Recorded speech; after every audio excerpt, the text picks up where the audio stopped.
Kini karon ang dangoy-ngoy sa 3 anyos nga anak sa gwardya nga si Donald James Crucio kinsa gitulis patay sa Mabuhay Compostela, Davao de Oro. Sumala pa sa inahan nga si Jela Albacete. Samtang naghigda-higda sila sa sala, mingon matud pa ang iyang anak nga moadto sila sa iyang papa o gipangutana kini ni Jela kung asa ang iyang papa. Walay laing tubag ang bata nga namatod pa sa kwarto ang iyang papa naghigda. Makita sa video nga diyang wala nini makita ang iyang amahan sulod sa kwarto. Midangoy-ngoy kini og taman ug walay laing gilitok kun dili papa.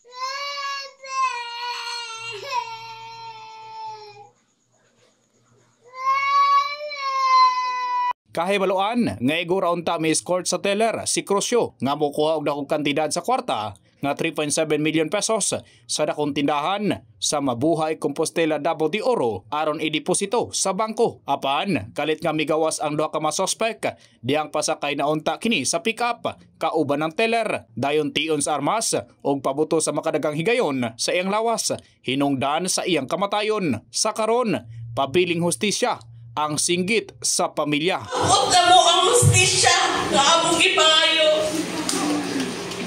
Sakit ka ayo sa among pamilya, among naagian, ganun ala. Sa kamatayon naagian ni Atim. In the heart of changing lives, kini si Brigada Gibmaing sa 93.1 Brigada News FM Davao, The Music News Authority.